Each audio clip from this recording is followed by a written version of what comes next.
Morning মাই dear friends, আজি আমি ডিএলএডৰ যি প্ৰগ্ৰাম কাৰিকুলাম আছে 2 বছৰৰ সেই 2 বছৰৰ আজি ফাৰ্ষ্ট সেমিষ্টাৰৰ যিখন আপোনালোকৰ কাৰিকুলাম আছে এই কাৰিকুলামখন আপোনালোকৰ সৈতে আলোচনা কৰিম।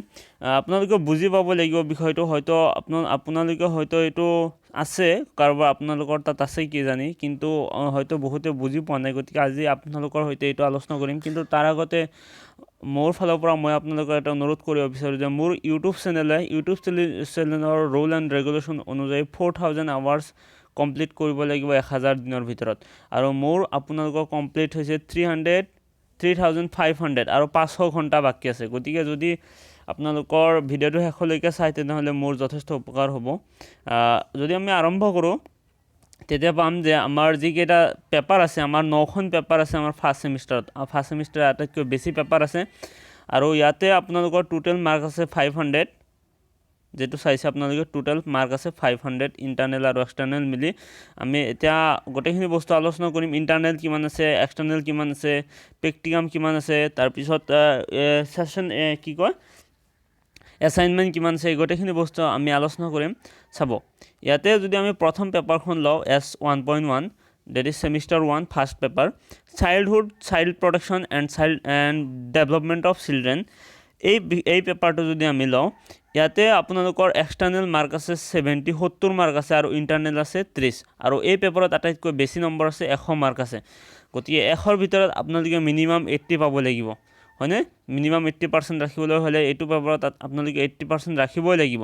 গতিকে ইয়াতে 80% কেনেকৈ ৰাখিব? এতিয়া 30ৰ ভিতৰত আপোনালোকৰ 30 নিদিলেও 28 ৰাখিবলৈ চেষ্টা কৰিব লাগিব, আৰু ইয়াতে 70ৰ ভিতৰত 50 ৰাখিব। 50 ৰাখিলে 70 লিখি 50 পোৱাটো ইমান ডাঙৰ কথা নহয়, যদি ইমান সহজ কথাও নহয়। গতিকে আপোনালোকে এইটো এনেকৈ মেনেজ কৰিব লাগিব, আৰু টোটেল মাৰ্ক হৈছে এইটোৰ 100 মাৰ্ক, আৰু বাকী যিকেইখন পেপাৰ আছে সেই পেপাৰখন 50 মাৰ্ক আছে। তাৰে এক্সটাৰ্নেল আছে 35। ছেকেণ্ড পেপাৰ হৈছে early childhood care and education, এইটোৰ এক্সটাৰ্নেল আছে 35 মাৰ্কছ আৰু ইণ্টাৰনেল আছে 15 মাৰ্কছ, অৰ্থাৎ 15 মাৰ্ক, আৰু টোটেল মিলি হৈছে 50 মাৰ্ক। ইয়াৰে কোনটো পেপাৰত কিমানটা এছাইনমেণ্ট থাকিব, কি এছাইনমেণ্টৰ টপিক থাকিব, সেইকেইটা আমি আলোচনা কৰিম, তলত দিয়া আছে।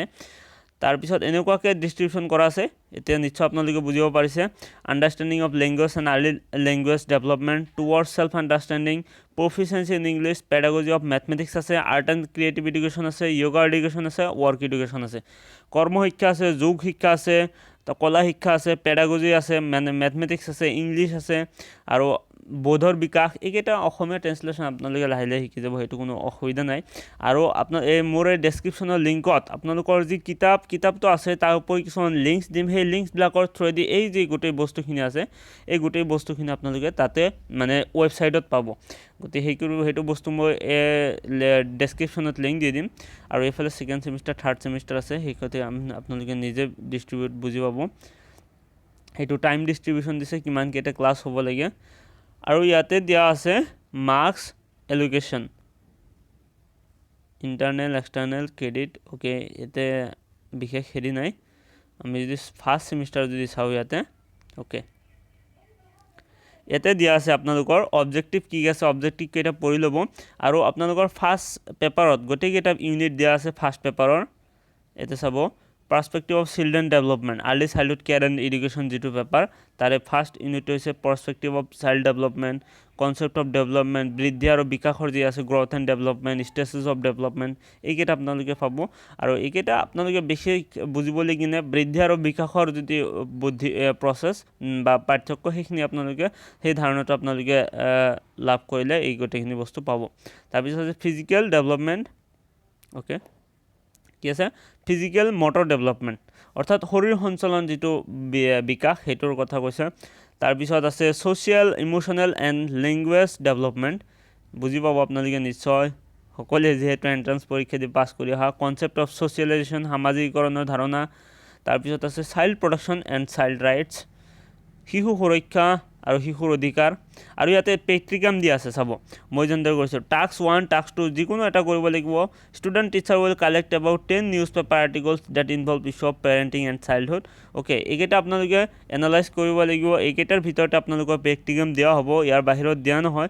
গতিকে আপোনালোকে এইকেইটাৰ ভিতৰত কৰিব লাগিব আৰু এই ইয়াতে ইণ্টাৰনেল মাৰ্ক ডিষ্ট্ৰিবিউশ্যন দিয়া আছে অৰ্থাৎ আপোনালোকৰ কিমান ক্লাছ এছাইনমেণ্ট থাকিব 5 মাৰ্কছ ক্লাছ এছাইনমেণ্ট হৈছে আপোনালোকৰ হঠাৎ একদিন কি হ'ব ক্লাছৰ মাজত এদিন এছাইনমেণ্ট লোৱা হ'ব এইটো আপোনালোকক ডেট দিব ছাৰসকলে এদিন দুদিন সময় দি আৰু হয়তো থাকিব 5 মাৰ্ক গতিকে every student should be present there প্ৰত্যেকে থকাটো বাধ্যতামূলক হ'ব গতিকে আপোনালোকে ক্লাছ এছাইনমেণ্টটো যদি নোৱাৰে যদি সেইটো নিদিয়ে বিলকুল মাৰ্ক নিদিয়ে একদম 0 মাৰ্ক দিব কাৰণ এইটো হৈছে HCRT ফালৰ পৰা আপোনালোকে জানে DLR বিভিন্ন দুৰ্নীতি চলি আছে আপোনাৰ যদি চাকৰি পায় তাৰ পিছতে কিছুমান RTI কৰিলে বা কিছুমান হেৰি কৰিলে এই মাৰ্কবোৰ দিব নোৱাৰে গতিকে এই মাৰ্কবোৰ যদি আপোনালোকৰ টিচাৰৰ লগত যোগসূত্ৰ ভাল কিন্তু আপোনালোকে প্ৰেজেণ্ট থকাটো বাধ্যতামূলক তেতিয়াহে ফুল মাৰ্ক লাভ কৰিব তাৰপিছত ইউনিট টেষ্ট আছে সেইটো বাৰু পৰীক্ষা হ'ব এইটো আপোনালোকে জানে গ্ৰুপ ডিছকাশ্যন আছে 5 মাৰ্কছ তাৰপিছত প্ৰেজেণ্টেশ্যনছ অফ ইণ্ডিভিজুৱেল গ্ৰুপ এক্টিভিটি যিকোনো দিয়া হ'ব এটা ছাপ'জ এটা তালিকা বনাবলৈ দিয়া হ'ল বা এটা কিবা শিশুৰ বিকাশ আৰু বৃদ্ধি আৰু বিকাশৰ স্তৰসমূহ এটা তালিকাৰ দ্বাৰাই চিত্ৰ সহকাৰে বুজাই লিখা গতিকে এনেকুৱা হ'ব কিছুমান গ্ৰুপ এক্টিভিটি আৰু তাৰপিছত আছে ৰিটেন ৰিপৰ্ট অন প্ৰেক্টিকাম আৰু প্ৰেক্টিকাম লিখিব লাগিব 5 মাৰ্কছ গতিকে আপোনালোকৰ যিখন ছাৰৰ আণ্ডাৰত ফাৰ্ষ্ট পেপাৰখন থাকিব সেই ছাৰ এজনে যিটো মাৰ্ক ডিষ্ট্ৰিবিউশ্যন অৰ্থাৎ 30 মাৰ্কছ যিটো গতিকে এই 30 মাৰ্কছটো আপোনালোকে এনেকুৱাকৈ পঢ়িব লাগিব নিশ্চয় বুজি পাইছে ছেকেণ্ড ইয়াৰ কিছুমান আছে আৰু ইয়াতে আপোনালোকক দিয়া আছে কোনকেইটা কিতাপ ফ'ল' কৰিব কিন্তু এই কিতাপবোৰ আচলতে বিচাৰি পোৱা নাযায় বহুত দামী কিতাপ হয়তো ইণ্টাৰনেট ফ্লিপকাৰ্টত পোৱা যাব গতিকে ইমান এক্সপেঞ্চিভ পইচা খৰচ কৰাৰ দৰকাৰ নাই আপোনালোকে যি লিংক এটা চালেই হ'ল এট দ্য ছেম টাইম ছেকেণ্ডটো দিয়া আছে এনেকুৱাকৈ যিকেইটা দিয়া আছে সেইকেইটা গতিকে এতিয়া আৰু বিশেষ বহলাই নকওঁ ইয়াতে ইণ্টাৰনেল মাৰ্ক দিয়া আছে ইয়াতে 15 মাৰ্ক থাকিব যিহেতু এখন 50 মাৰ্কৰ 35 থাকিব আপোনালোকৰ যিটো মানে ৰিটেন আৰু 15 মাৰ্কছ থাকিব আপোনালোকৰ ইণ্টাৰনেল মাৰ্ক এছেছমেণ্ট প্ৰেক্টিকেল থাকিব 10 মাৰ্ক আৰু ইউনিট টেষ্ট থাকিব 5 মাৰ্ক অ'কে ইউনিট টেষ্টত থকাটো বাধ্যতামূলক আৰু প্ৰেক্টিকাম কেছ ষ্টাডি হ'ব চেমিনাৰ হ'ব এইকেইটাৰ ওপৰত আপোনালোকৰ মাৰ্ককেইটা দিয়া হ'ব অ'কে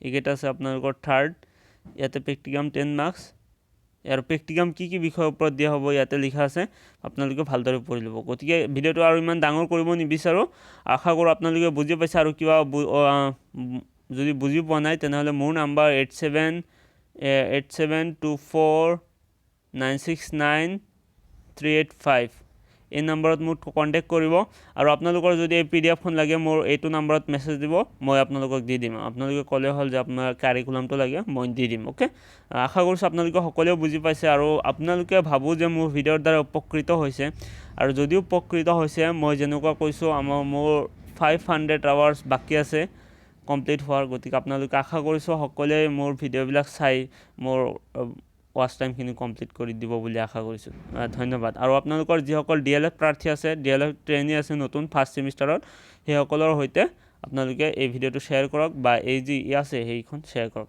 ধন্যবাদ